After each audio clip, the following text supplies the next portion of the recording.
high five. Come on. Inside the 10. Heads first. He dives inside the 5-yard line. Rushing forward, ball comes out of the hands of Newton. It's on the ground and still on the ground. Picked up by T.J. Ward at the 4-yard line. Davis gets 19 and McManus with a 19-yard reception. And Terrell again for at least 19 and more than that. Inside the 10, touchdown Denver. All week long, Marty Schottenheimer talked to his... Manning out of the gun. Manning lets it fly. It's caught by Thomas. There's the record for Peyton Manning.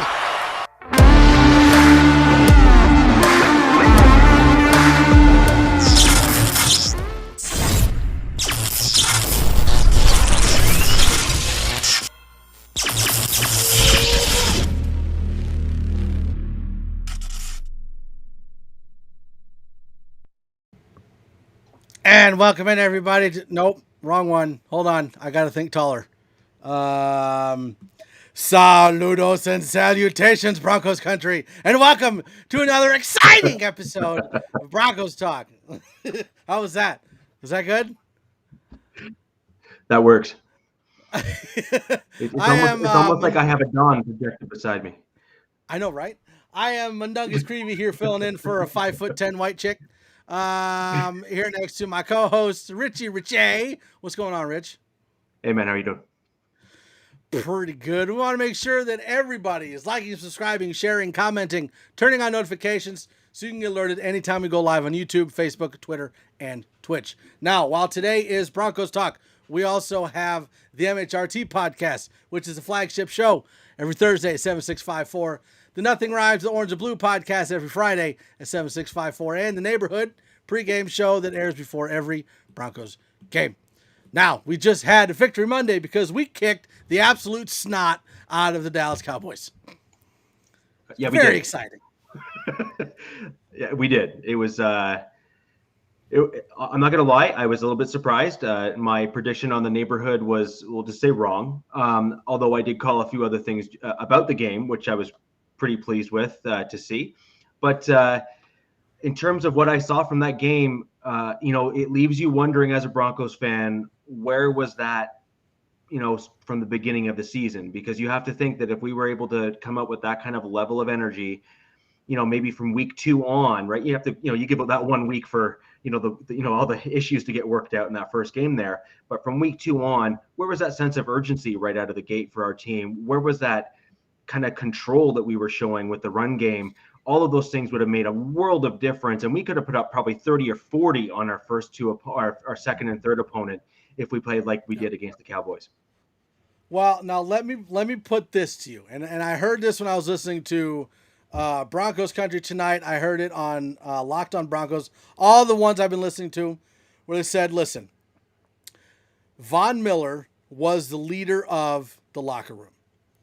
When you look at Von Miller, he's a laid-back, relaxed, chill kind of guy. And when you're being held accountable to a certain intensity level, like they're going to come over to you and be like, "Hey, listen, this is what happened. This is what you did wrong. We need to fix it." So once Von left, it was kind of up to everyone else in that locker room to be like, "Okay, this is the level that we're going to hold you accountable to. This is the energy that we need, and we can no longer rely on Von Miller to go do some stuff. We have to do it ourselves." So I'm not taking anything away from Von Miller, but I think that since Fangio has gotten to the Broncos, his way of how he wanted to coach and the way that Von Miller holds people accountable didn't mix, and so it wasn't working very well. Now, I'm not saying that our intensity level is not going to drop, but I think that Von Miller trade had more of an impact on the team than we initially thought it would. That might be part of it. I do think, though, that you have to start questioning if the players are listening more to Von Miller than the head coach. Then I think you have a problem.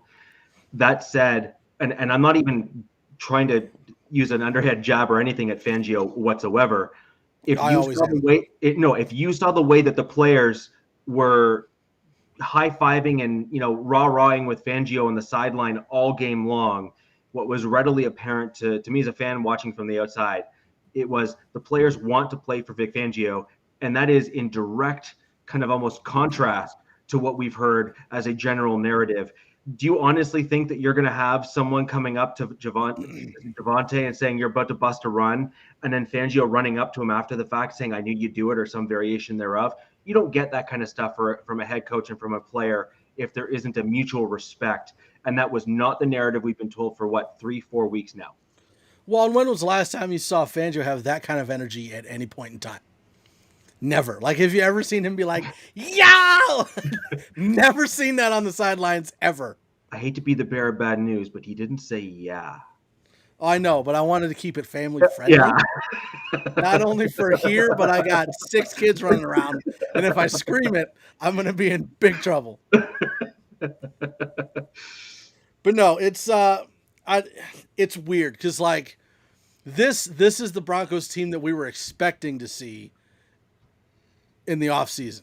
Like, when you look at the roster, you look at it on paper, you're like, okay, this team is built for, and especially with the pickup or the trade of Teddy Bridgewater, you're like, okay, our team's identity is the defense holds teams to 3 and outs, short drives, low points, and then the offense goes in there, drives the ball, keeps the clock going, and keeps the defense off the field.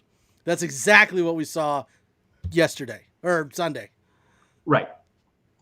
What we also saw to Sunday was the same ball control that we saw with the style of offense during the preseason. And I think that was also something that has been, we'll say, underreported. I know I've been harping on it quite a bit on Broncos Talk, but we saw that more ball control style. I've been pounding the table for the flanking tight ends on either side of the tackles, that kind of stuff.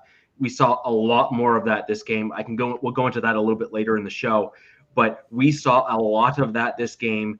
And hey, we held I think they were number one in like, what was it, 10 different categories or something like that coming into today's game, were they not, the Cowboys? On offense? I thought they were the number one offense in the league, and I thought Fangio in his post game. Oh yeah, they're number, I want to say they were number 4 in scoring and then number 1 in yards in the league. Right, but he went off in the post game presser about the fact that they were within the top, either number 1 or within the top 4 or 5 or even 3 in almost every single statistical category on the offensive side of the ball.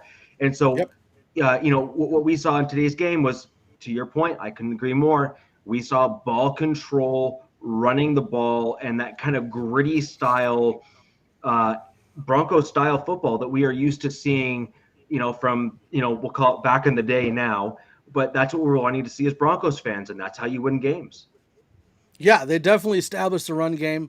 And it, like, I've never been a fan of like the two-headed beast, because in the past, you use the one running back to get into a rhythm. And then once that running back gets into rhythm, that's when they, kind of like Adrian Peterson, you get him in a rhythm and then he just starts hammering people. So I've never been a fan of the two-headed monster, but I will say Gordon and Pookie are working very well together. You got one that's power and then one that's they're both power, but like Pookie breaks more tackles than Gordon does, but I think Gordon catches better. But it's Gordon, like they both were averaging like 6 yards a carry. Right. But what Gordon has is, in some respects, slightly better patience when it comes to holes opening.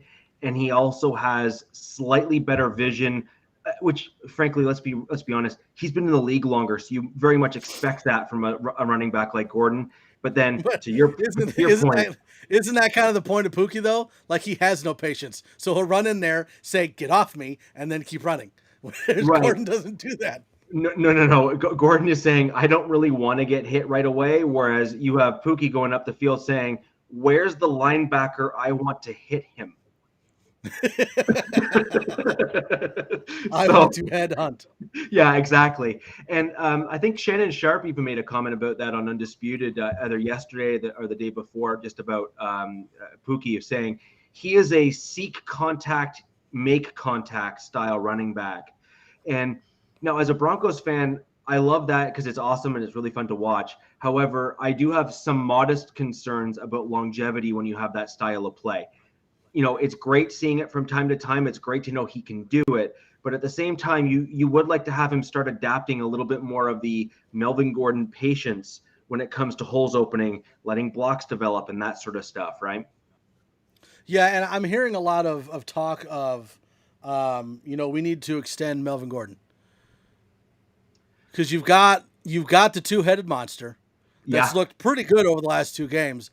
While we want to have Pookie be that starting running back, you have a running back that is so Phillip Lindsay and Melvin Gordon did not work well together, and that's one of the reasons why Lindsay isn't here anymore. So if you have Melvin Gordon and you have Javonte Williams, who's working very well together, why not try to extend Melvin Gordon? I know that we'd been talking about trying to trade him and get what we can for him, but why not extend him and keep those two together? I think it's a great. Yeah, I think it's a great option. The one thing I would like to personally see, just from a cost control perspective, because I think that I realize we have quite a bit of cap coming up the following year, like next year. And I also understand that, Broncos, country has a bit of recency bias when it comes to a lot of these things. Just 3-4 weeks ago, people were saying, let's trade Melvin Gordon off the team for draft picks. So I always chuckle a little bit when I hear people that are saying, get him gone. And then they see him have a good game saying, re-sign him. It's just completely backwards. But what I would like to see is Crockett. I don't know if you remember him from the preseason. He had some really good games in the preseason, especially remember when everyone was hurt. And I think he has a similar style to Gordon, maybe not identical. Certainly ran with some power and some aggression behind him. He's certainly a bigger back, much like Gordon. And if you're looking at cost control and a bit of a spend resources on, say, someone like Tim Patrick, for example, where you can maybe shift some of that cap over to him, which, I may be the biggest Tim Patrick fan here. He is, I really, really like him as a receiver. I do not want him to go anywhere else.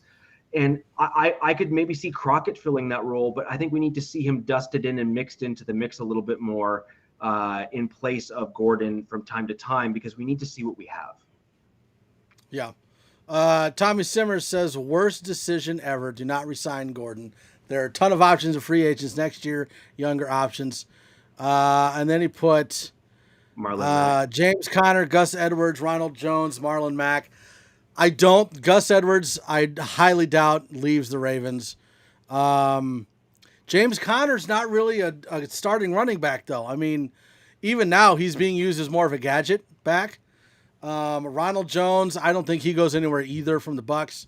Marlon Mack, maybe, but why wouldn't they push for him now if it was a desperate need for a running back? I don't think Marlon Mack's going to be as expensive as Gordon, but I don't think Marlon Mack is as good as Gordon either. No, and we've seen Shermer leverage more and more these past two games, the types of things that everyone was claiming he was going to do with their running backs, which is the short passes as well as the runs. It wasn't as often as maybe I think we were all thinking of. I think we were thinking more like Peyton Manning style offense, where they're going to throw to those running backs a lot more as outlet type throws. Yeah. We were seeing designed running back throws more in these past two games, where they were the first, they were target one, they were read one to get that ball out quick, which isn't a bad idea either. But either way, I think that Gordon is he's got way better hands, and I think he has that nice blend. Did we all not see that catch where he basically caught it, flipped backwards, landed on his shoulders, and still held onto the ball? Yeah. That is a running back. That's not a wide receiver. That's a running back, and you don't get that very often. Well, and kind of like what Shadow Jagger's saying, what's going on with Boone, I had initially thought that it would end up being the Pookie and Boone show. Ooh, that's a good show. That's a good show. That's a good title. The Pookie and Boone show, I figured it was going to be Javonte Williams and Mike Boone would end up being the running backs. So I'm not saying that they won't be, but at the same time, where's Boone? Out of all of the additions that George Paton has made, Boone is the only one where you can go, what happened? Because we haven't even seen him. I think that's a good point. And the weird, do you not also find it weird that no one in the media in any of these pressers is asking, where's Mike Boone? Yeah, I don't. He's not on the injury reports. He's not on practice squad, so I don't know if it's just they like Shermer doesn't know what to do with him, or I don't know. Like I'm not. But I mean, at the same time, you look at it and you're like, with the way that Gordon and Williams have been playing, how do you take either one of them off? Right. You know, it's like, how do you not have one of them in there and put Boone in there? So I don't know. I don't know what's going on. But speaking of Paton additions, holy crap. Like Cooper, Stearns, Weatherly, Javonte Williams, Kenny Young, who am I missing? Baron Browning. Is there anybody, I think I got everybody, didn't I?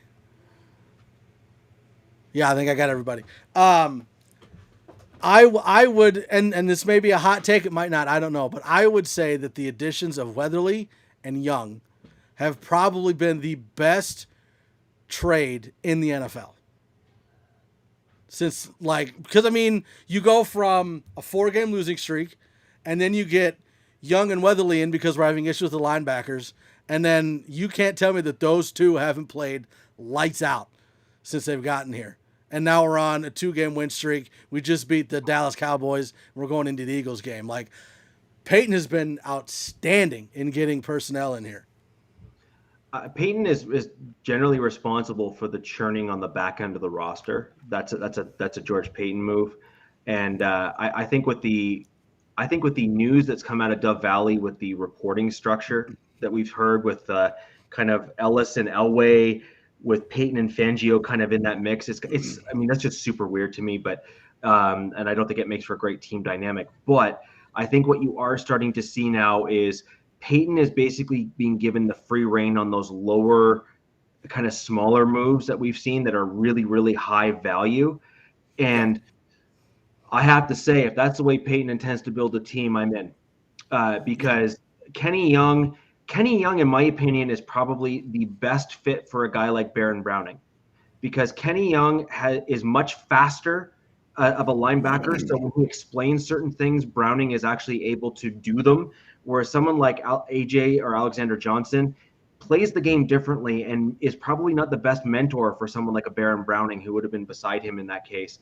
And Josie Jewell has to rely almost exclusively on, not exclusively, but heavily on his mental capability in terms of digesting and reading the offense, because he has to pre-plan what he's going to do and how he's going to do it, because he's just not the fastest guy in the field. So when you get Young and Browning together, they're both not lightning fast like we see some of the other linebackers and some of the other teams, but they're both quick enough that they really play nicely off each other. And Kenny Young has just played so much football that you saw him even game over game when he's gotten into the Fangio system, that this is his deal. Like, this is his style and this is what he needs to play. Boggins wants to know when you're going to buy a Justin Simmons jersey. Tommy, with the Gordon question, what would be the contract length Gordon could command 3 years at 30 years old? It probably would be a 3-year contract, but there would be outs in probably the second or third year. That would be my assumption. I don't know if he'd fetch much more than the $8 million a year he was getting, but it would probably be a 3-year, maybe a 2-year, but the team would have outs in it for injury or starting time or something like that. I'm not sure he'd get the 8, to be quite honest. I don't know if he'd even get 8 on the open market, given the fact that he's about to approach that 30-year mark, which most GMs kind of use as the you're about to hit the cliff, as they say. A lot of guys' bodies are just not able to sustain the running back position, just because it is such high collision, high contact. So I think we might get. PS2. I think we might. Yeah, well, PS2, there is some conflicting information around draft time that PS2 is actually the guy that Elway wanted, and that he actually was the one that drove the pick home, and that George Paton was just kind of told to go ahead and do it. So I think that all depends on how you read those two leaves. Young and Browning, the law firm. Dispensing I justice. still like sure, I still like Pookie and Boone. I still think that's a better name. No, The Pookie and what Poon about Show. Young and Browning dispensing justice? I like that as a secondary. Yeah. Don't forget the offseason signings of Calvin Anderson and re-signing K-Jack. Calvin Anderson was already on the team. He was already under contract. K-Jack, Kareem Jackson. boy, I don't know what to think about that one because at the same time you got Caden Stearns out there balling. But then how much of that is being taught by Kareem Jackson at the same time too? So. Right. I don't know. Did you hear again Fangio's comments and stuff and some of the post-game stuff about Stearns? He must be listening to Glenn because he's getting sassy. Oh, he's getting sassy. He's you don't often get sound bites like that from head coaches at the mic, and he's becoming NFL social media gold in his post-game pressers right now. First off, number one thing I want to say, the very, very first thing that he said at the mic after that first question from the reporter about, isn't that what Jimmy Johnson used to say? It was so subtle. It was so subtle. But I was on the other end of my computer. My kids looked at me funny because I was like, "Ooh, that's a jab." And the reporters, none of them made a comment about it. And I was like, "How do you miss that? That was beautiful." Let's see what else we got here. K-Jack has been the best safety on the field this year for us. He has. I'll push back on that one. I'll push back on that one a little bit. Well, but you got to remember, like, we kept seeing that it looked like Simmons was getting pulled out of where he was supposed to be and getting burned in coverage when he was actually filling in for either Fuller getting burned or K-Jack going the wrong way or whatever miscommunication was going on over that 4-game losing streak. So I would say that Simmons would probably be the best one, but K-Jack would be right behind him. What we saw from Simmons is that he was letting receivers lead him by too much and not reading the play quick enough to make up that type of speed for leaving that kind of cushion in front of the player he was covering. The other thing we saw Simmons used for, which I'd like to know if it was clearly designed, but it's really weird, which was Simmons was getting rushed up into the box on what they thought were going to be running plays. And then they were throwing, Stranad back into coverage in place of Stearns instead of, like, they reversed Stranad and Simmons in terms of what they would play, which I thought was absolutely bizarre. And then it's actually those same plays where they showed run but then went past in some of our opponents, where Simmons rushed up to cover the halfback or the running back there, and then they threw to where Stranad was, and they basically burned Stranad just because he's not as quick, right? So I thought it was really strange that we were using Simmons in that way. Not all of that is Simmons' fault, right? That's scheme. So if he's being used in a certain scheme and he's playing that role properly, you cannot fault the guy for doing his job, right? At the same time, though, he was giving too much cushion and he doesn't have the requisite speed in order to make up that distance. Yeah, and I think in the same token on the other side, K-Jack was getting a lot of the same. Was just the scheme or whatever was going on with coverages was just weird and wasn't right. I will say this though, if I want one guy to blitz and lay the smacketh down on a player, it would be K-Jack. Like, he is the hardest hitting safety I've seen since like John Lynch and Brian Dawkins. Like, those guys hit hard. Since then, I'm not saying ever. I'm saying since then. No, TJ Ward went in that little 2015 stretch of defense there. He had some hits where he got fined because he hit some guys so hard. Yeah. So let's go. Travis Tarbox says it sucks that Graham is out, but the gut absolutely should be a starter. He's a beast. Now, I did have a question about the offensive line, because we do know that Bowles should be back this next game. We also know that Graham Glasgow and Bobby Massey are going to be out the next game. Graham Glasgow's out for the rest of the season. So, do we have Miners or do we have Muti? Because Muti will be back. So, I want to go back a little bit. I may have been the only one, I don't know, but I actually thought Anderson looked, dare I He say, was fantastic. He was better than Bowles, almost, in my opinion. Calm down. Calm down. No, Calm down. look, Calm down. you need to remember he was going up against a pass rusher who is within the top echelon or top tier of the league this so far. We're like what, eight, 9 games in. Calvin? No, the Randy Gregory from the Cowboys. By and large, Gregory was almost always on the left tackle side, going against not all the time, but almost all the time, going against Anderson, and Anderson held up beautifully. Right, but at the same time, you've got Bowles going up against Chase Young, who didn't do anything, and you've got Bowles going up against T.J. Ward, and T.J. Ward was basically held to nothing too. So that's why, I'm not saying Calvin Anderson's bad. I'm just saying I don't think that replacing Bowles is the way to go, because Bowles isn't a swing tackle. Bowles is strictly left. Only. So if you're gonna if you got Massey out. And his wife confirmed on Twitter that he'll be back after the bye. So Massey will be back. But do you stick with Massey after the bye, or do you throw in Fleming, who held up really well?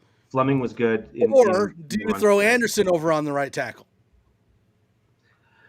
Anderson is typically this is my problem with Anderson is he is a natural left tackle, and he showed that again this game. So my issue with Anderson is that while he can play swing, he's capable of playing swing, and you want to keep him on your team because he has that flexibility of swinging. Cam Fleming was clearly a better natural right tackle in certain aspects of that game. And in other aspects, Cam Fleming got absolutely destroyed in some elements. And that's why you saw more of those tight ends kind of helping out on the right side as well. So I think that's a tough one. To me, I think you'd probably go back to Massey just because as long as he's healthy enough, he's actually been one of the better offensive linemen for us in terms of and that's coming from someone who thought that Massey played like garbage in the entirety of the preseason. And I thought he was awful. I thought he might have been one of the worst signings that we brought in this season. And then he almost flipped a switch when it came to the regular season, and he's progressed, and he seems to have kind of incrementally gotten better as time has gone on our team. So I really like what I've seen from Massey so far. So I think you do go back to him because I think Anderson he's really truly better suited at that left tackle position. And that's, I think, where he should probably stick. Now, do we give him another opportunity to showcase his talents? Because maybe he can get a really good contract, maybe from another team if we're not willing to pay him. Then maybe you do have someone as solid like that in Anderson who's done nothing but good things for us. Yeah. So then you go to the biggest one, which is right guard, because we've all been like, yeah, Moody, and then we saw Miners play, and you saw the running game pick up after Miners got in there. So it sounds like Albright is thinking it's going to be Miners, and I'm not disappointed. I actually preferred Miners. I would have been happy if he took Glasgow's place even before he got hurt, in my opinion, because I thought that despite some of Miners, he had some flubs, don't get me wrong. He's a rookie, so he's going to have some learning curve issues. But by and large, you want your offensive linemen to be bullies. You want them to push other guys around, and you want them to be able to make those holes for the running back. And, you have to look no further than Javonte Williams' run on the left-hand side of the field when Miners did a pull block or a swing block from the right guard spot and pushed Williams through the two tacklers from behind and then continued to down block down the field. And that was one of his big runs. Yeah. And I had a thought and then I forgot what it was. I don't know where I was going with that. Miners. Trying to look through the things here. Well, the other thing that I've heard from Muti is that he is unbelievably strong. But on the flip side of that, some interesting takes that I've heard, and in some respects, maybe that's part of the reason why he sometimes almost is overly aggressive, is he has shorter arms than some of the other offensive guards. So when guys try to push him or keep him away, or they can grab his chest plate and his arms aren't long enough to keep the defensive lineman away. So I think that's a bit of an interesting take and certainly holds some water where someone like Moody might be overly aggressive to try to leverage his strength on the defensive lineman. But then if he misses, then he gets really badly beat. Has Glasgow played his last down as a Bronco? Yes. I hope so. I mean, I don't hold anything against the guy. Like, he's a good guard. But I think that if he wasn't getting paid the amount he is, he would have already gotten replaced by Miners or Moody. So unless he comes back with a very, very cheap contract, yeah, I think he's gone. And then you got Massey, he was only on a 1 year, wasn't he? A 1 year contract? Yes, Massey. he was 1 year. He was a 1 year, right? 1 year, yeah. Okay. So let's go from there into the defensive line, because this is where you start to get into being a little tricky. So we just signed Purcell to an extension last year. But Yeah. I got to tell you, Williams is holding down that nose tackle spot. Do you want to put Purcell back in there? I think you go on a pretty aggressive rotation where you rotate the right guy in there and you kind of play the game by flow in terms of what happens. At the end of the day, that's how Purcell got that job. Remember when Purcell was rotated in and when he was healthy, he took over because his predecessors, if you will, did not hold up properly in the run blocking. And now you're almost seeing Purcell take over that role of not holding up in run blocking. And you're seeing other guys step in his place and doing a better job.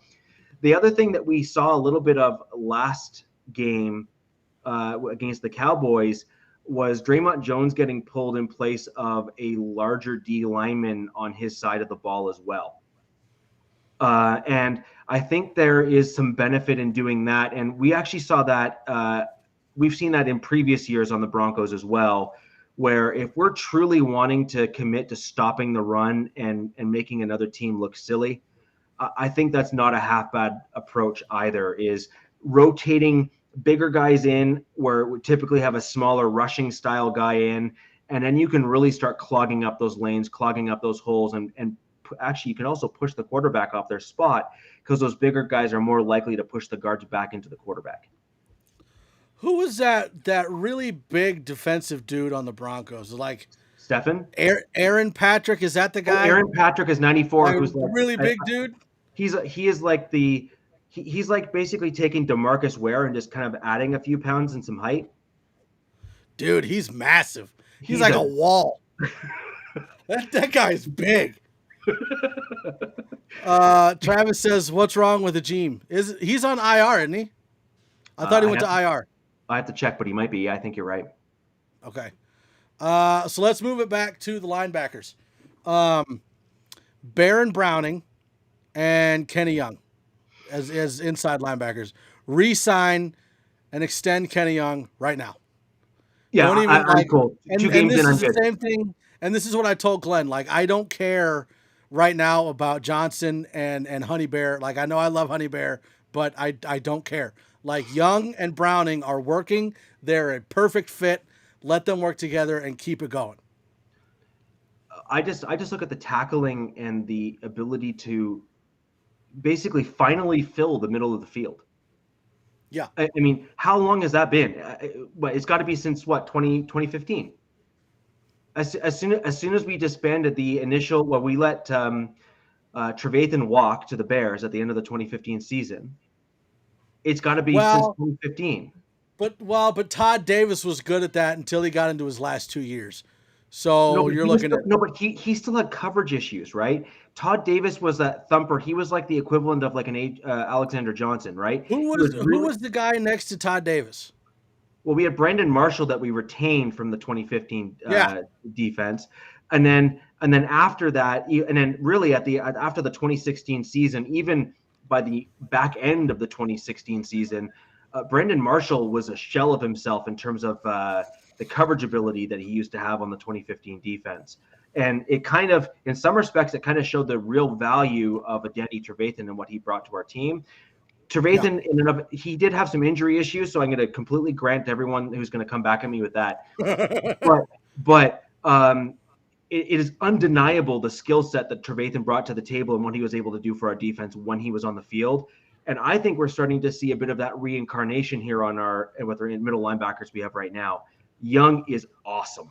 He is excellent. Tommy says, what about Malik Reed? Do we keep him around with the way Jonathan Cooper is playing? And this is the same question that I had when I've been chatting with everybody is, okay, so right now you have to think that Chubb is one of them. Chubb has to be one of your guys. That's one of your starting outside linebackers is Chubb. The other one has to be Cooper. Is he?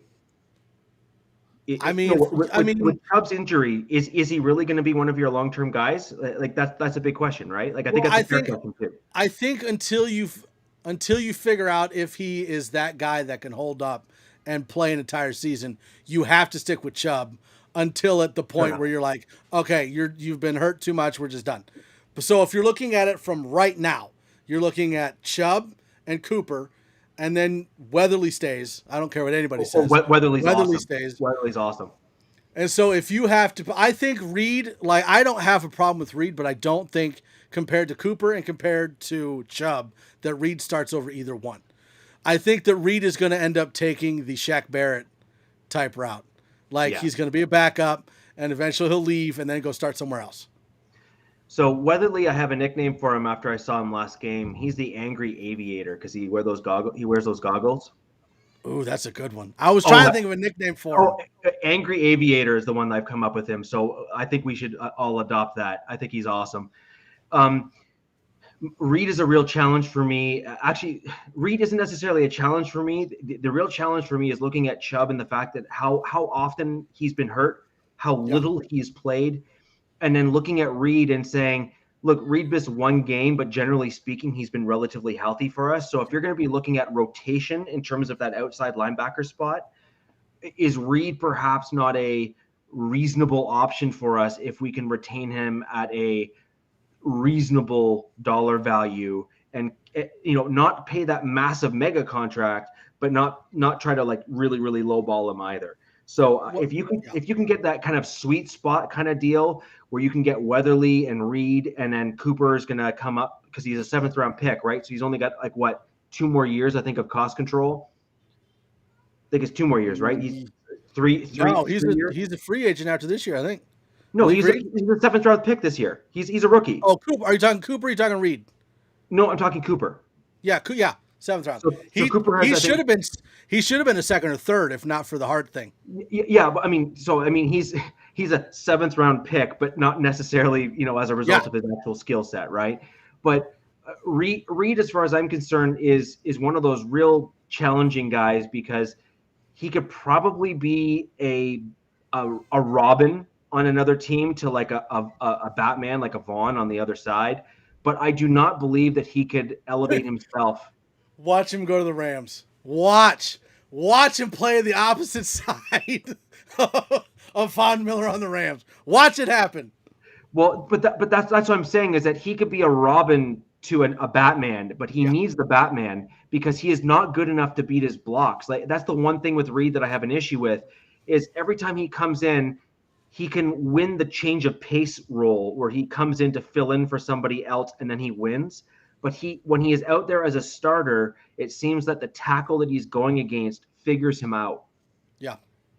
And that's my problem. Tommy says Chicago with Mac, that wouldn't be bad. And even Tampa Bay with Barrett wouldn't be bad either. No, I agree. So there is one more thing I want to talk about before we go into the Mile High Mountain, and that's that recovered punt. Have you ever seen anything like that before? No. Okay, nope. So for the people that don't know what I'm talking about or didn't understand it, what the refs were saying is that if after the initial block, when the ball goes past the line of scrimmage, if it is touched again, it is then a live ball. No, I think it's touched again by the punting team or the kicking team. No, because we were punting it and the Cowboys touched it and we recovered. So if it's touched by the receiving team after it goes past the line of scrimmage, then it's live ball. Anybody can get it. So yes, we didn't recover the ball and get enough yardage to make a first down. It doesn't matter because if it's basically a new possession once you recover that ball. So automatically goes first down. I'd never heard of that before, never seen it before. So I was so confused as to what was going on. But I was super happy. Even the announcer said that's in like the back left corner of the playbook of the rule book. Yeah. They're like, those rules that have existed forever, but you've never seen them, but they are in the rule book. That's one of those. Yeah. And actually, do you know what the interesting thing is? It's always those types of rules. Like, remember Belichick exploited that one with like the eligible receivers and stuff. Yeah, and didn't Harbaugh do that with the? And then Harbaugh do that to like run the clock. Right. Yeah. And then Harbaugh did that with the running the clock thing.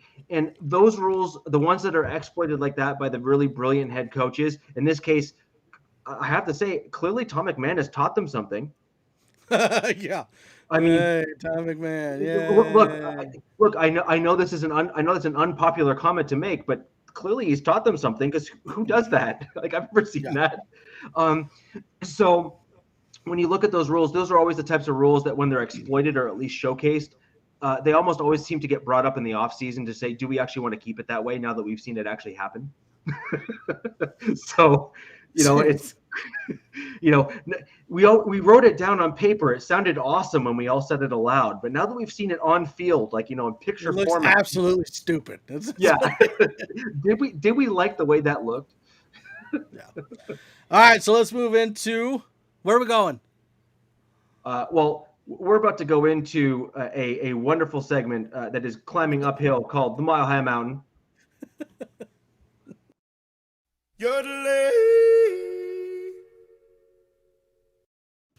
And just to answer Bree's question, yes, everybody in Denver yodels. That's why I put that in there, especially Bree. She yodels all the time.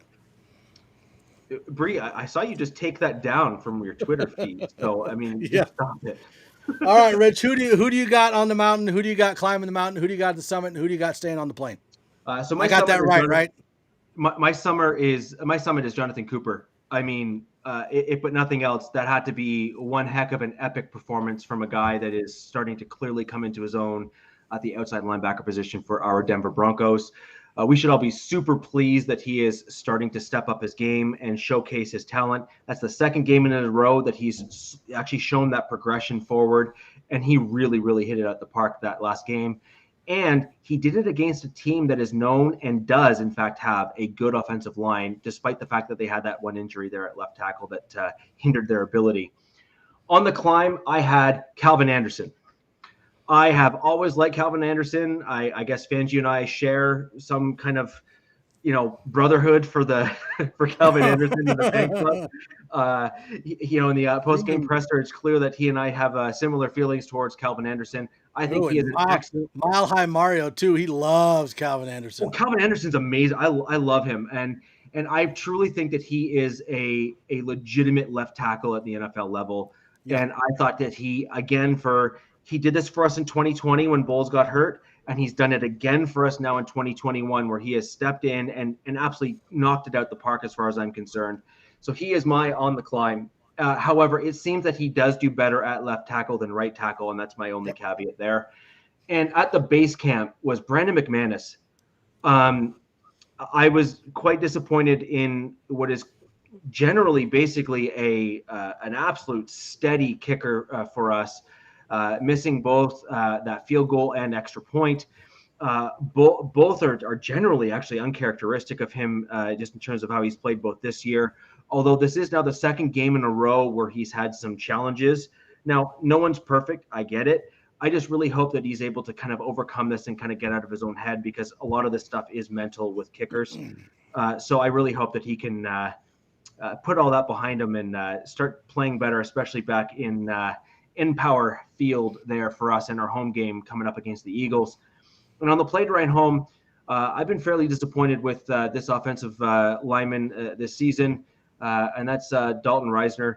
I felt that he has been a real challenge for us at the left-hand side of the line, and we saw Miners initially come in to fill in for him there, and then once Glasgow went out, Miners was shifted over.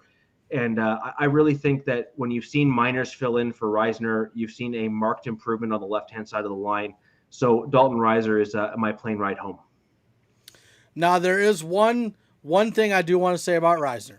He has been rough this year, but when they started to make him pull, he looked fantastic. So that was my caveat. I actually brought that up when I was on the Warpath. For those of you who don't remember, On the Warpath was our Washington football team Hot 5 guest. He had me actually on the pod during the Broncos game because they were rooting for the Broncos and they wanted me to join them. So I hope you check that out. I made the exact same comment. Dalton Risner is best fit for that West Coast or that pulling guard style or the movement on the offensive line, which is what we were running when we had Rick Scangarello here as our offensive coordinator, which is why Risner looks so good. Let's just say Shurmur does not run that type of scheme, and therefore we're starting to see Risner not look as good, and he just doesn't fit this style of offense. So it's not necessarily me saying I don't like Risner. It's saying I don't think Risner is a good fit for us in what we're running right now. Yeah. Okay, so mine's going to be a little different. Because I mean, there are so many players that you could say this person is at the top of the mountain. I mean, you could go Williams, you could go Cooper, you could go Browning, you could go Teddy, there's so many people. I'm gonna go with Stephen Weatherly, and this is why. When you're watching the game back and you see anytime a running back gets on the outside or running back goes off tackle, or Dak Prescott breaks out and goes outside, who is he met by? Weatherly. That's what we've been missing in our run defense, is a guy that can get in the way of the runner and make him kick it back into the other defenders. That's what, like, anytime we were getting, like, against the Browns, when we just got torched, because there was nobody, it was either somebody outside or somebody inside, and there was a gaping hole in the middle. Weatherly is that guy that's always there in the hole to make the guy go either inside or outside to another defender. And that's why I'm saying Weatherly. I love it. And then my rising would be Miners. On the climb? Yeah, on the climb is Miners. I love Miners. I always, probably just because of the draft video of him knocking trees down. Ever since then, it's been all Miners. But I will say, if even without him pulling, he still played really well. But when you had Risner and Miners both pulling, woo, it was a thing of beauty. I loved it. Like, if we can continue to have Risner and Miners pull, we can run over anybody we want. It doesn't matter. So Miners is on the rise. At base camp, I put Boone. Just because of the amount of rushing that we had going on this last game, we didn't even see the guy. Like, nothing. There was so much promise for that guy coming into the Broncos, and we haven't seen any of it. We also had hype. Remember, like out of all the camps, we had hype where everyone was saying, "Oh my gosh, this Mike Boone guy is going to go crazy." It's nuts. We haven't seen anything. And then the person that should have stayed on the plane, McMahon. Like, you're back on the list, sir. McMahon, I hate you. like first play of the game, a 50-yard return. Come on, man. Like, really? Really? No.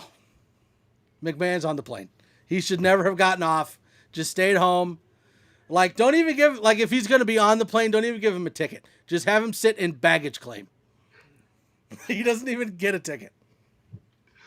So those are mine.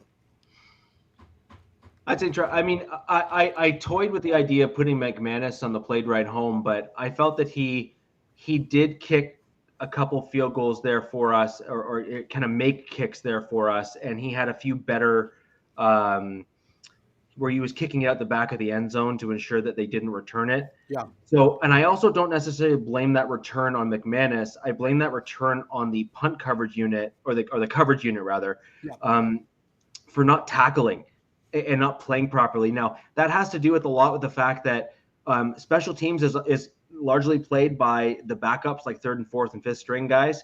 And right now, a lot of the third and fourth string guys are our starters, which I can't believe I had to say that out loud, but I do, and it's true. So as a result of that, a lot of our special teams players are guys who we have signed off our practice squad. We have signed off of the street. And so our special teams depth just is not there. So we just don't have that rich depth at that special teams unit that we may have had earlier. Now, sadly, our special teams has actually improved despite the fact that we have signed basically street free agents overall.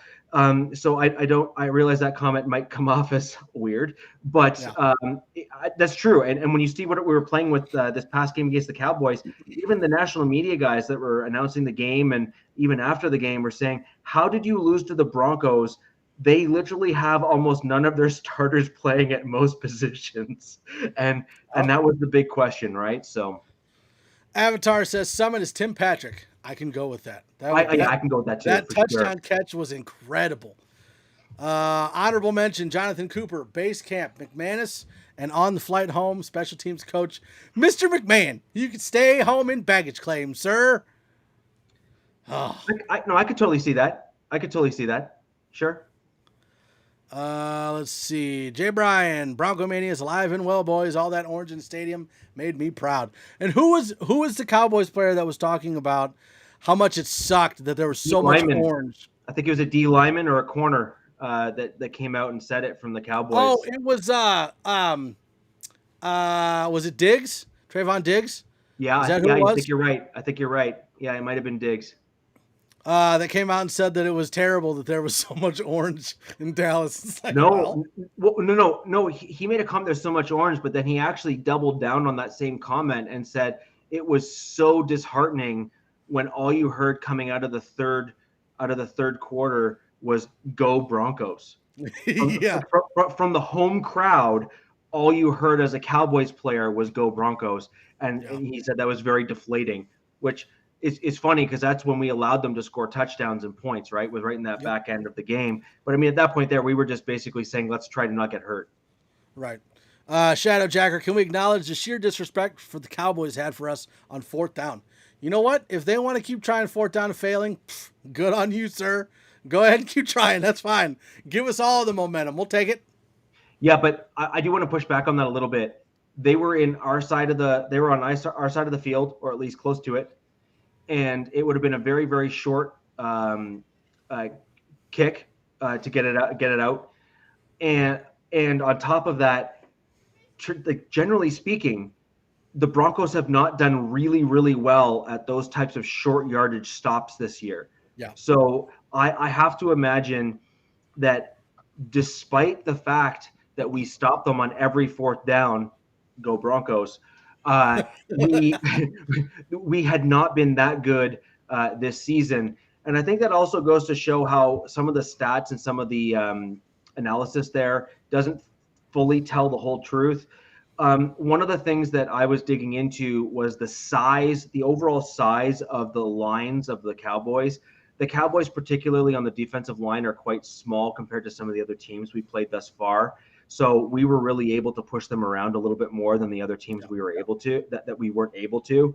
And our on the defensive line on our side of the ball, we had some pretty big dudes that were on the field to help stop that. And I think that went a long way to stopping those 4th downs. We were able to really just completely clog all the lanes and all the holes. Yeah, and that first 4th down stop was impressive. Like, Zeke is not a small guy. He's got lots of power to him. And Justin Simmons just mollywopped him. That was a hit and a half. That was actually probably one of Justin Simmons' most impressive tackles that I've seen.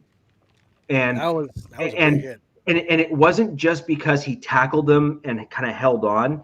If you look at the way he leveraged his body, is he actually leveraged himself so that Zeke had to try and push over like a good 3/4 of his height as part of that leverage on the push. And I mean, I realize that not everyone's watching the game like that, where I'm saying, look at the angle that he's that he's tackling him at. But that, if you actually rewatch that play, Simmons intentionally readjusted his body and put himself in a position to not allow himself to be pushed over. And, you know, as much as I have been critical of Simmons in the past, you have to give absolute credit where credit's due on a play like that. Yeah. So based on that, let's switch into taking a look at the Eagles.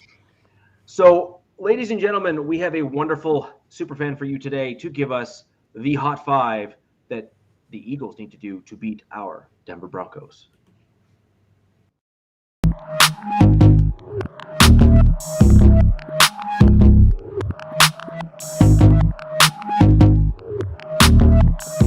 What's up, everybody? It's the Philly sports guy, and I'm here to give you my hot five on what the Eagles got to do this week to beat the Denver Broncos. First off, we need a great game from Jalen Hurts. Jalen Hurts has been getting better week to week. He seems to be going through his progressions much better, and I expect that he's going to have another great week coming up forward. That's going to be our number one. He's got to have a fantastic week. Number two, we have to stop the run against Denver. Denver has got a fantastic running back there, Melvin Gordon. That's right, Melvin Gordon. We got to make sure to hold him down. I think that we can get to Teddy Bridgewater, and I don't think that he's as great a quarterback as some of the previous quarterbacks that Denver has had in their history. So my expectation is if we stop the run from Denver, we'll be able to do great things. Conversely, my third spot is that we have to do well against the run. We have to do well running the football. The Eagles are not very known to be running the football, but for the last couple of weeks, we have been doing so. And I know that Denver has got a fantastic defense. I believe they're 9th against the rush right now, and they did a great job on holding back the running backs from Dallas. However, we got to get 100 yards of rushing plus, and that's going to include all of our running backs, specifically Howard and Gainwell and Boston Scott. All have to do pretty well against them. Our fourth take is that we have to put pressure on Bridgewater. We got to get him moving his feet and make him feel uncomfortable in the pocket. The Eagles have a great front four, but I think that we need to do a couple of extra blitzes to be able to make sure that we can get there and get to the quarterback, at least get him moving and shaking so that he doesn't get real steady. I know that our quarterbacks that have been going up against us have been doing 80% passing. We need to make sure that that doesn't happen this week, or else Teddy Bridgewater is good enough where he's going to be able to pick us apart. And the fifth thing on how the Eagles are going to beat Denver is we have to finish our drives. We cannot kick field goals. Once we get into the red zone, we got to put, as they say in Canada, put the puck in the net. We got to get touchdowns. We cannot have field goals here. We got to make sure that when we score, we're scoring 7 points and not 3 points. That's my Philly sports guy top 5 ways that we're going to beat Denver. And I would expect them all to happen because, you know, when we come to town, we travel strong. There's going to be a whole bunch of us. I'm bringing 100 people myself to come to Denver, and we're going to be taking over that stadium. It's going to be our house by the time we're done. Go Birds! Yeah!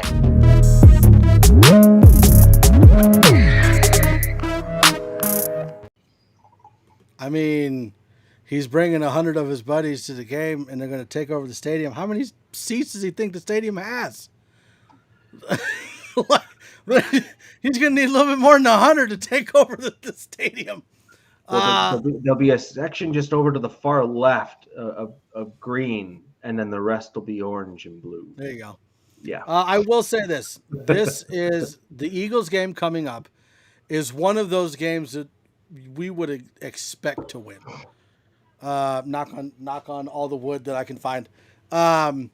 This is one of those, and I'm not saying that the Eagles are on the level of like the Jets or the Jags, but this is one of those teams where the Broncos should be expected to win this game.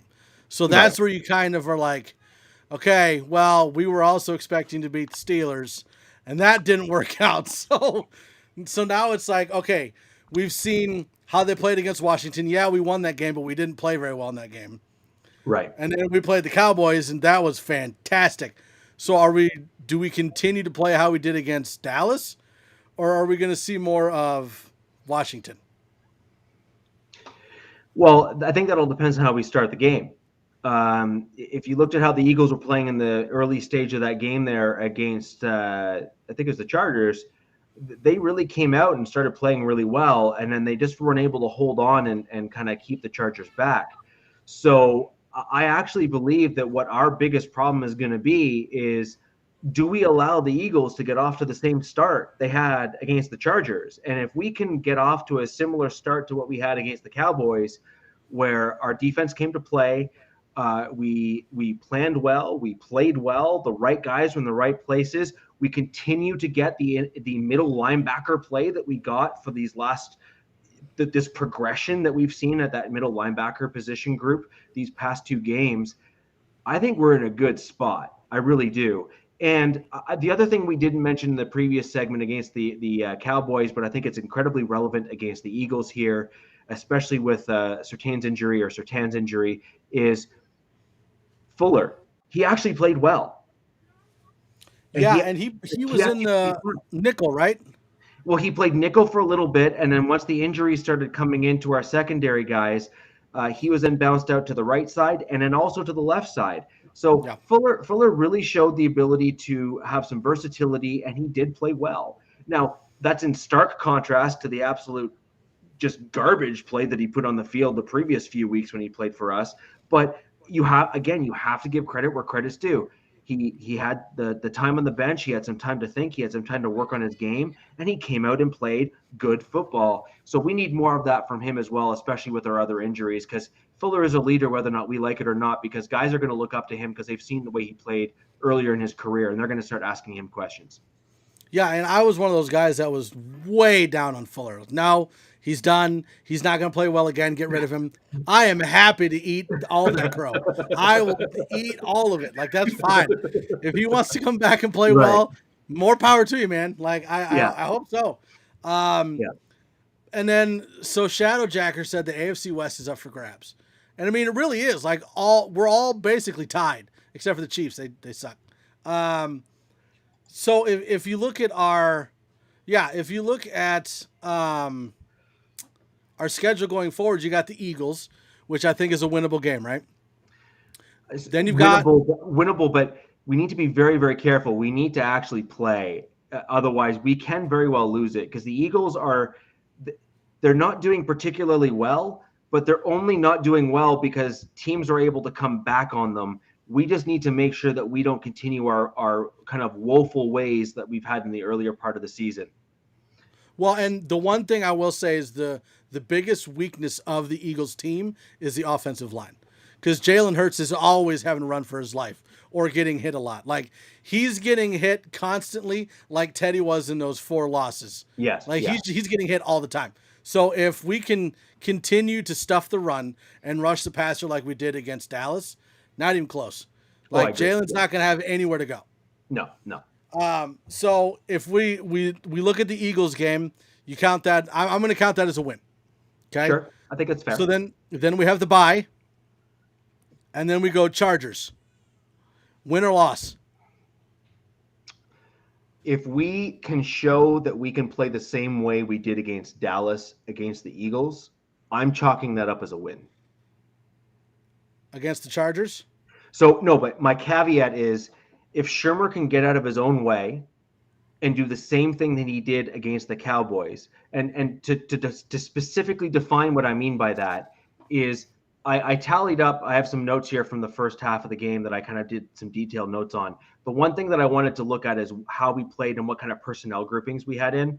Yeah. We had about 45% of our plays where we ran out of the 2 tight end or 3 tight end sets. In fact, that first Gordon run touchdown there in that game against the Cowboys was a 3 tight end set. So that's the 13 personnel. And then we had basically 45% total where we were running out of 2 tight ends on the field at the same time, more often than not flanking both of our offensive tackles, which is a change for Shurmur from previous games. So if we can do that like we were doing in the preseason, and we play like that again in this game against the Eagles and win, then and we continue that kind of play into the Chargers and the Chiefs, et cetera, then I think we can beat the Chargers, because I don't think they have a good answer for that style of offensive play. All right, Tommy. Thanks for stopping. Tommy. Travis Starbuck says, we actually stuck with the run. What a revelation. It was impressive. Oh, but he tried to move away from it. If you remember in that game in the early part of the first quarter there, he deviated completely away from the run game, generally speaking, and attempted to go pass happy. And after the the loss, we didn't win it, he quickly reverted back to the 12 personnel sets and intermixing them more. So Shurmur certainly did try, but then I think I kind of made a joke in the comment sections of another pod saying it's almost like someone grabbed Shurmur's headset and started calling the plays for him. Yeah. And then, what I was saying. yeah, and then we started winning. So yeah. So let's say the Eagles is a win, and the rest of the games are basically division games. And I think that with the Chargers, we're going to split. And I think that with the high that we're on right now, I say that this is our best shot at beating the Chargers. Would be the game coming up in 3 weeks. Then we've got the Chiefs. And I think the Chiefs at home are probably going to take that one. I have us beating the Chiefs both. You have a sweep in the Chiefs? I do. They look so bad. I know. They look It's so bad. like I want to sweep them, but at the same time, like I want to be realistic and be like, well, I don't think we're gonna go 13-4. So No, I mean I have us losing a few other games, but the Chiefs just look so pathetic. So so then we go from Chiefs to Lions. I mean, come on. Okay, Don't you pick the Lions. This is where I have issues.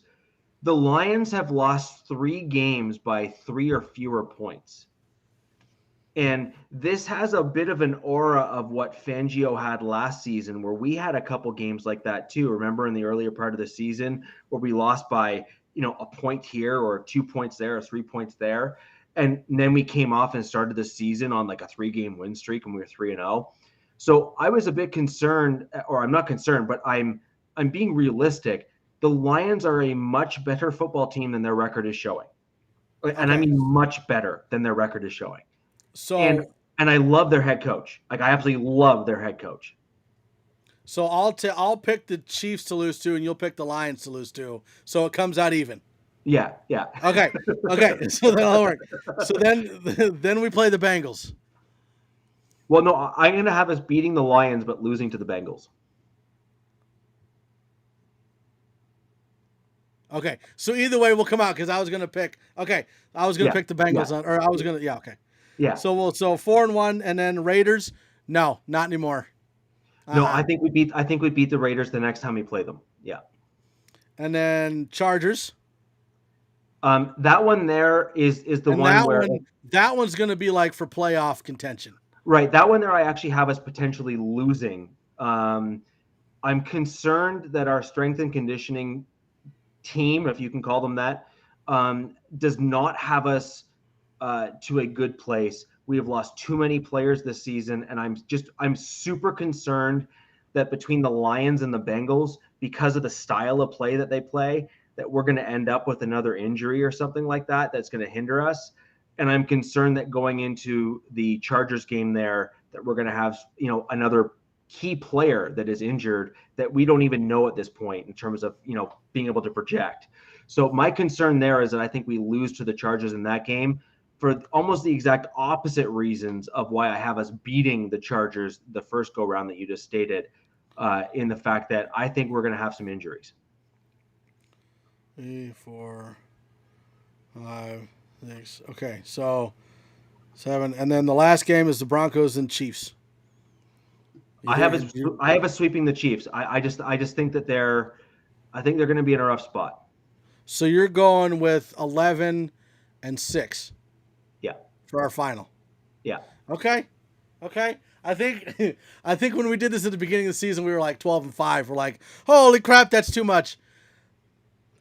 Well, I had us actually winning. I had us winning based on what I saw at the end of preseason. I had us winning one of the gauntlet games that we ended up losing. Okay. In those 4 games just passed, yeah. I had us winning one of those games. I thought we were going to beat the Steelers because I felt we should have. I felt we were going to beat the Steelers. And I had us losing to the Ravens but beating the Steelers, and so I actually had us with a better record than I'm projecting at the moment. Now, injuries matter; they really do, and we have a couple really tough teams coming up, even within the division. Like even the Chargers are going to be a tough out for us. Although I do think that if we come up with the same level of energy, we can beat them. Our team needs to start prescribing multivitamins. Yeah, we need something, man. I mean, now, don't we have 8 or 9 linebackers on IR right now? Yeah, they all need to go see Mario. And yes, all the Broncos need to go see Mario. Yes. Now, I will say this. That 11-6 record, there's a caveat on that. We can hit that if we play like we did against the Cowboys. Correct. Now, if we play like we did against Washington or any of the other 4 games that we lost, take about half of those wins off. I agree. Yeah, 100%. So then you're looking at like 8 and 9. I think we're going to end now. So here's the big question. And anyone is, all of you, they're still with us. And even in the comments, if you're able to catch us after the fact, I would have us at the 9-8 mark. So now at 9-8, once you start looking at those wins and losses and how that all looks, where do you think that lands us as a team? Do you think that has our team moving on from all our coaches? Do you think we retain some of our coaches and then get rid of others? Or do you think that there might be some caveats in there to say if the offense is the problem, then maybe we just fire Shurmur? Travis already asked, say we end up making the playoffs, do we keep this coaching staff? I think that the game against the Cowboys showed better for Fangio than it did for any other coach. I still think that at the end of the season, no matter what, Shurmur's gone. And McMahon possibly after the bye or at the bye. But I think that if we continue to play like we did against the Cowboys, Fangio stays. But either way, Shurmur's gone. That, in my opinion. So I hate Shurmur. I hate him. With a passion. No, like even on our group chats, everyone's like, "Oh, we had a good offensive play," and my response is, "I hate Shurmur." So, I mean, he ran the ball well despite Shurmur. Yeah, exactly. So, I hate Shurmur. My big caveat to all this though is I don't know what's happening behind the scenes. Wizard, you don't either, really, right? In terms of like what's happening behind closed doors. So I know everything. My bug inside Dove Valley just kind of ran out. It broke. It's unfortunate. But when it comes to this, if Shurmur shows that he is in fact the solution in terms of if he's the one that's making these game plans like we had against the Cowboys and has been able to execute them, and if he's able to continue to do that for the remaining games in the season and show similar results to what we had against the Cowboys, I will begrudgingly say that he should probably keep his job only based on that fact that he was shown he was able to adjust and adapt. Now, that being said, I still think that he should be on a hot seat, and I think that we should do everything and anything we can to retain guys like Shula and Azani, because there's a good to better chance that Shurmur decides to play like Shurmur again at the beginning of the following season if we retain him, and we need a new offensive coordinator. But if he is able to adapt and actually do what he did against the Cowboys, I mean, our offense looked awesome. Well, and that's what I was going to kind of say is like, I don't have a problem with what Shurmur is supposed to be trying to do. I don't mind the scheme that he's trying to lay out. I don't mind that. The problem is that he's calling the plays at the wrong time, and it makes you look stupid. Like, right. I'm trying to figure out, because between the Washington game and the Dallas game, they did not look like the same offense. So I want to know what happened between the Washington game and the Dallas game to all of a sudden Shurmur is playing the proper plays at the proper time, the proper scheme, everything. Something had to happen to make that change, and I want to know what it is. That's exactly what I'm getting at. For all of Shurmur's games previous, we did not have a 45th percentile of 12 personnel, which is 2 tight ends on the field, and he did not have the 2 tight ends for the majority of the game flanking both of our offensive tackles. which we had in preseason, and it worked, and we killed it in preseason with that same offensive look. So I completely agree with you. Now, is Shurmur the guy that put out the game plan to adapt like that? Or since we saw some of those pulling guards, are we starting to see maybe Elway or even Fangio start to look at a guy like Munchak? No, Munchak, because Munchak's offensive scheme is pulling guards, and that's his style of run. It's a lot closer to what we saw from Scangarello than, say, it is with like a Shurmur offense. Shula has a similar or closer offense to Shurmur. So if we're starting to see pulling guards and that style of play again, like we saw at the back end of 20 with Drew Lock. Remember, we saw the pulling guards with the back end with Drew there when he started to look a little bit better. If we're starting to see Munchak creep more into the offensive kind of game planning room, then that to me says all I need to know. Shurmur's got to go, and we need a new offensive coordinator, because to my point earlier, Shurmur then is not the solution. He's the problem. And I am perfectly fine with just bumping up Munchak. Yes. Yeah. Or bumping up Shula. I'm fine with either one. Or even Azani. Like, give him a shot. I am perfectly fine with promoting in-house instead of going out. Because then you're still keeping the same style of offense, but changing the things that need to be changed. Now, I do want to hit a certain couple things before we head out. Number one, I did miss having Noah Fant out there on the field, but the blocking was way better with Sobert and with Okwuegbunam on the field. You could definitely tell, and Beck. Don't forget Beck. Yep, and Beck. You could definitely tell that the runs on the outside or close to the tackles were better because we had better blocking tight ends. I have no issues with Noah Fant. If he is, I understand that he lost his mother at the beginning of the season. I understand, like, if he needs a mental health break, like, by all means, be my guest to go take one. Take the time you need. But if you're playing and fighting through it, like, you have got to block, man. You have got to hit those blocks. You see how well the running game does when the tight ends are on the outside blocking. It was night and day difference. I agree 100%.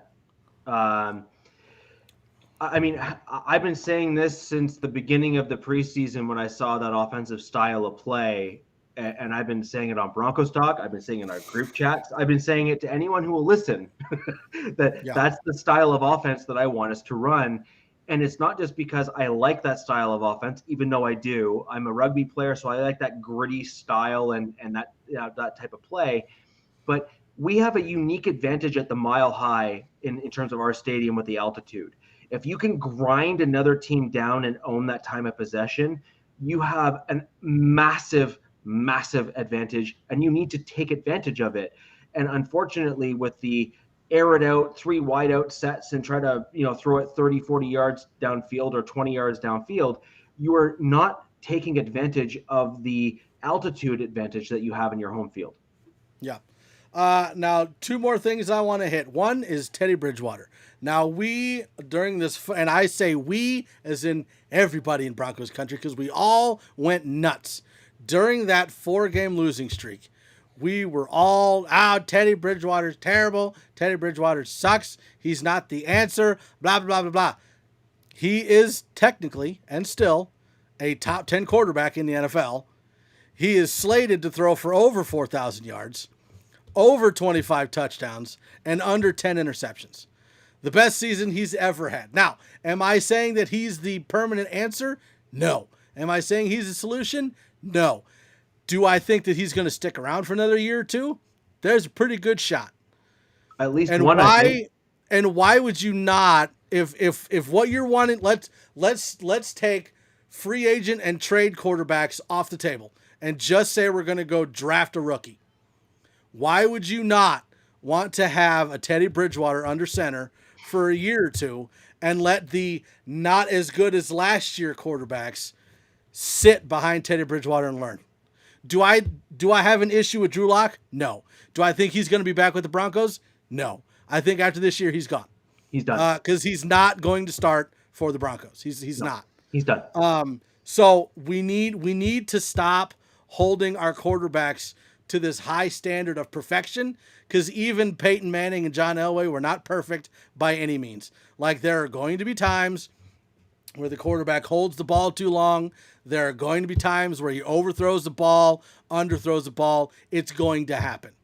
We cannot hold him to the standard of, oh, well, that ball was not a perfect spiral in the perfect place at the perfect time. It's not going to happen that often. Peyton Manning had a phrase and a saying that was attributed to some of his throws where he threw like they were ducks. Yeah. That is not a flattering statement for a quarterback to have affiliated with their name. And at the end of the day, what matters is, can a quarterback lead the team? Do the teammates respect the quarterback and the decisions and the direction that they give on the field? And more importantly, are they able to force a leadership position on the team that affects both offense and defense? And I think Teddy ticks all of those boxes. And furthermore, any rookie quarterback would be lucky to have Teddy Bridgewater as a mentor, in large part because he's been proving he's being willing to do it, Joe Flacco. And I think that's important. Stab. Yeah, I think that's important for any young rookie quarterback, is to have a veteran quarterback on their team that is at the very least willing to throw them a bone every so often to at least help them out. And Teddy, I think, is more likely to even mentor, not even just throw them a bone, but actually help them along. And as a team, do you want anything more? Because I don't. That to me is perfect. Yeah. And my last point is, give George Paton a break.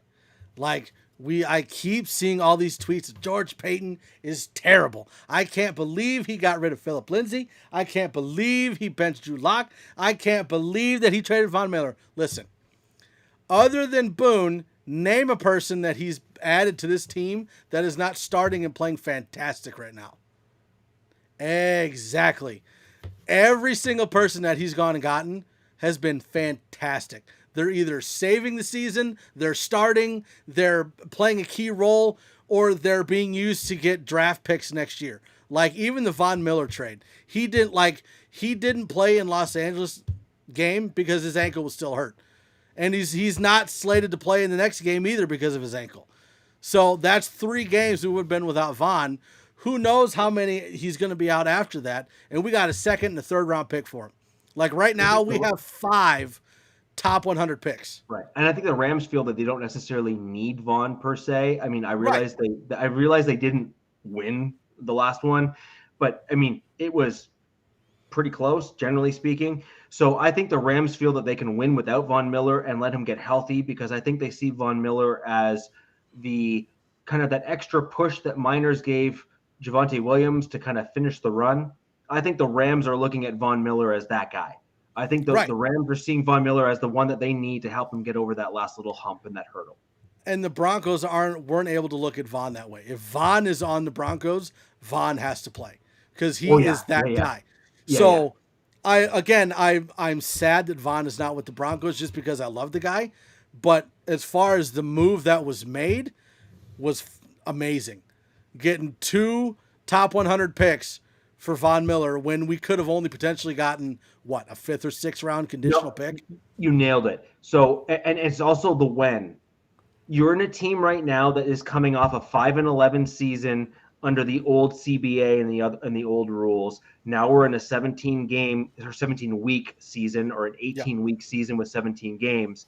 So in the new CBA, given how all the compensatory picks work and the vested veterans and all that kind of stuff, and the way that kind of all kind of works itself out, the best possible pick the Denver Broncos could have received for a Hall of Fame outside linebacker, first ballot edge rusher in Von Miller was a 5th round compensatory pick. That's it. That's the best you're getting when you have him leave at the end of this season. And instead, the Denver Broncos realized that we had an up-and-coming guy in Jonathan Cooper. We brought in Weatherly, who was able to fill it. I mean, I agree with you. He was in my kind of like 1A, 1B Mile High Mountain picks for this past week. Yeah. And we had guys that we had on our roster that were able to rotate in and fill in. And then we get Reed back, who's another great rotational guy into that mix. We got amazing compensation for Von Miller, and it's not even, you can't even argue it. Yeah, and then you look at all the other moves. I mean, we already said Kenny Young, Stephen Weatherly, probably the best move in the entire NFL during the season. Like, that was an amazing trade. Both of them are working out and Can you fitting not in talk about perfectly. compensation? Right, and it was what, a sixth and a No. seventh is basically what we traded for both. Is what No, we gave up. no. We traded a do we trade a sixth and get back a seventh? Yeah, we traded a sixth and got back a seventh, and then we traded a seventh in 2023 for a seventh. So I think one of the trades was a seventh in 2023's draft. Weatherly. So Weatherly was the 7 for 7 in Weatherly, and then Young was we got back a 2022 7 and Weatherly in that trade. Did we not? Yeah, and then with Young it was a sixth and a seventh to them, and then they gave us a seventh back with Young. Right. I mean, so we basically got 2 sevenths and lost a sixth. Right. So Young is a starting inside linebacker 100% of the time on a good percentage of the teams, and certainly on our Denver Broncos. I was going to say, on 32 teams, Young is yeah, and he is every team. Yeah, he is that darn good. I have been super impressed with his level of play. He has that grit. He has that leadership quality where you see him calling plays. And I also think that's underrated right now that a lot of people are not talking about is Young. Did you see his excitement when he was playing on our team? There's a lot of stuff that came out where he didn't want to be here. If you saw that wasn't the thing, though. He didn't say he didn't want to be with Denver. He was just upset that he got traded because he didn't know it was coming. No, and that's fine and good, but my point is narrative matters, right? And and a guy like him had some negative kind of comments thrown his way by means of Denver media and just media in general. And did you see the way he was cheering and excited with Teddy Bridgewater on the sideline in that during that interview? Teddy got hit and was like, "Oh!" I mean, like, don't break a rib, dude. Calm down. To Teddy was, "Let's simmer, please. Like, we need him. Let's don't hurt him. Don't hurt him down." But yeah, I mean, and that doesn't even include, you got Caden Stearns, who has 3-4 interceptions this year already. That doesn't include the sacks you've got, the tackles for losses, the pressures, and then you've got Baron Browning, who is amazing with Kenny Young. You got Jonathan Cooper, who is a steal for a 7th round pick. Agreed. And then, so I mean, like, you have all of these. You got Williams on the offensive side of the ball. Like, you have all of these people that are playing for the Broncos that are minors. Bobby Massey was a good signing in the offseason. Teddy Bridgewater was a good signing for a quarterback for what. Again, if we continue to play like we did against Dallas, he was a great signing to bring in a quarterback. So, I mean, there's so many things that he's done that shows he's not giving up on this year and he's building for the future. I mean, we've got the 4th youngest offense in the league right now. Yes. And we have so much cap room potentially coming up. And if we can continue to develop some of our younger players, we really do have Darby. Yeah, Darby's a great example. Fuller, now that he doesn't suck. Well, hold on. What I really like about Darby, well, let's simmer down on Fuller. Now that he doesn't suck for a game? Yeah. We need to see if he can stack those games on top of each other. Darby is a great signing because he was extended for multiple years. But what I've heard from the media in general, and kind of the news that has actually come out of kind of direct from mouth in terms of what Paton has said directly and what other people have said directly, that are affiliated, is that the back end of the draft, like the guys like Stearns and even some of these other players that you were mentioning, they were George Paton picks. They were ones that Paton worked with, and those were guys that he controlled to bring in, including some of those really value signings that we had at kind of the back end of the roster. And like Shamar Stephen in the defensive line was a George Paton acquisition. And those are the types of guys that are starting to show out for our team when we need them the most. And they are gelling together as a group. That's what we need as a team. And that's what's going to win you football games. When you have a bunch of guys that are out there in name and that are trying to be, to steal a term from Shannon Sharp, independent contractors, independent contractors on the field that are trying to show out to kind of get contracts from another team. That's who you don't want on your team, Right. because they're not working as a cohesive unit to try to win collectively as a group. Yeah, and so I am very excited based off of this year to see where we're going to go in the offseason. Because we have I'm only going to assume that with the amount of draft picks that we have, that we are going to go after someone big. My assumption and what I've seen on Twitter from certain sources such as Albright, Locked On, or Cody Rourke, Mile High Mario, like all these people that we've been talking with in Broncos country is, not so much Aaron Rodgers and definitely not Deshaun Watson, but like Russell Wilson, going after Russell Wilson. That would be someone I could see going after, and having all these draft picks that we now have lined up. How could you not see us making a good push for him? I mean, what other team in the NFL has as many draft selections as we do? Definitely not the Rams, because they they don't have anything. But Do I they mean, pick until like the 5th round now? Is that where they're at now in the draft? I think the closest pick they have is a 3rd rounder, maybe. They don't have any first. The compensatory pick. That's right. Yeah, they don't have any first, and I think they just traded away their last second to get Vaughn. I don't think they have a 2nd round pick. So I think it's down, and like they don't have a 1st round pick for like the next 4 years. Like they have none. They're just, but at the same time, like the Rams are in win now mode. Are they going to? Meh. Not based off of last game, they're not. But I would say that right. And we kept saying that Denver was in a rebuild. I don't see that either. Maybe a slight one. But by slight, I mean like certain areas. So like we know, and a lot of it will depend on who we re-sign next year. But I think that with the players that we've brought in, we don't have to worry as much about re-signing Jewell and re-signing Alexander Johnson and re-signing Glasgow or any of these other people that we now have people that can fill in for him. So that leaves like Tim Patrick and Cortland Sutton. If we can re-sign them both, do it. If not, I'm going to be honest, I think I'd rather have Patrick. I'm in the same position. I realize that's an unpopular comment. Now, my only pushback a little bit on your statement there is I want us to know who we want to be first. Yeah. So as an example, you and I started off earlier on in the pod here where we were discussing Reisner and the fact that he looked really good earlier in his career, and he's had fits and spurts when we've started to pull him as a guard where he's also looked pretty good. Right. Well, that's a specific offensive line style of play.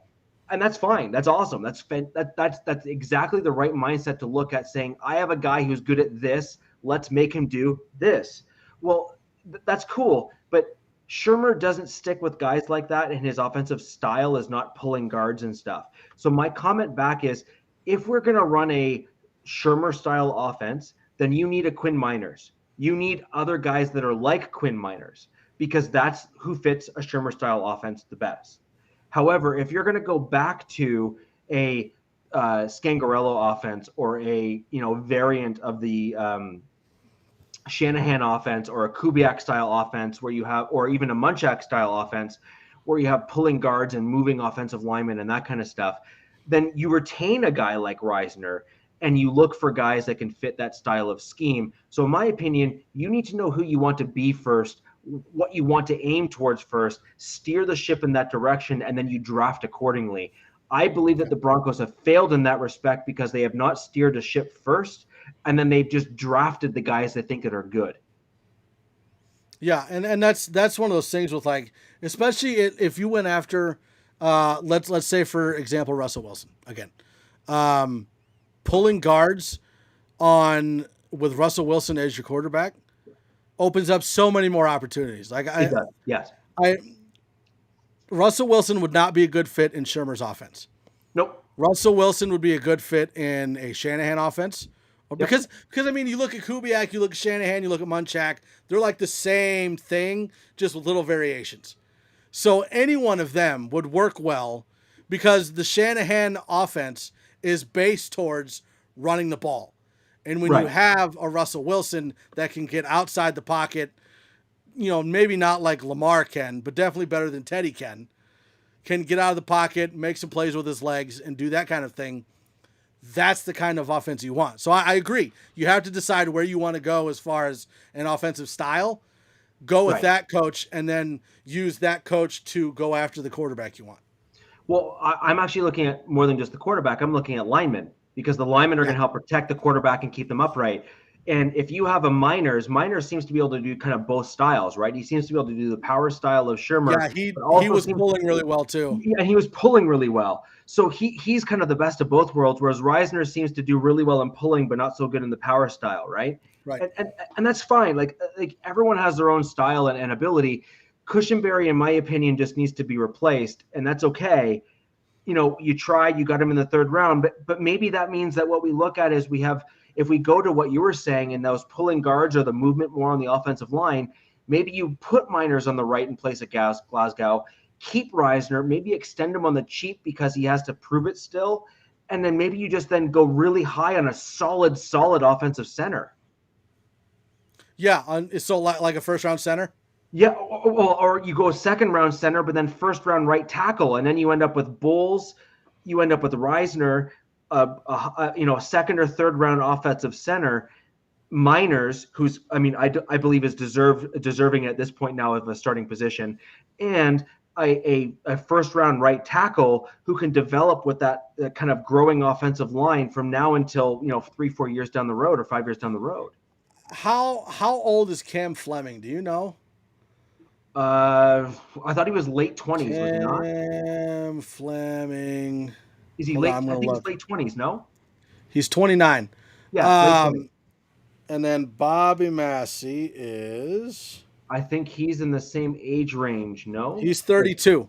Yeah. So if we had to pick, I would say stay away from right tackle and re-sign Fleming and keep Anderson and focus on a high center. If we had to go offensive line, I would say stick with Fleming. If our offensive identity is going to be a running attack, I love Cam Fleming on the right side. Yeah, he's good. I like him. So I'd say stick with Fleming or Anderson, whichever one's the better one. Stick with either one of them, because I believe Cam Fleming is still under contract for another year or two. I don't know about that. Was his a single year contract as well? I thought his might have been a single year as well, but I have to double check. Okay, so I say stick with Cam Fleming, stick with Calvin Anderson, and then go high on a center. And then you have Bowles, Reisner, the high draft pick center. You've got Miners, and then you got Fleming or Anderson. And I am sold.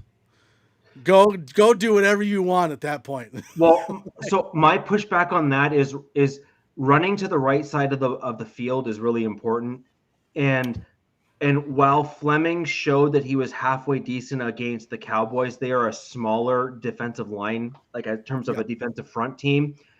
So my pushback on that is if you have a guy like Russell Wilson who's aging, and then you're probably going to want to bring in a guy that you think that in the 3 to 4 year time horizon might be able to replace him if you really needed them to. I'm not saying you would. I'm just saying you might need them to. Or you could start pulling a Patriots kind of churning at quarterback position where you develop a backup who looks really good. Other teams have an allure around them, and then you trade them for like a second round pick, even though you draft him in the 4th. So you could do stuff like that. And then he's terrible.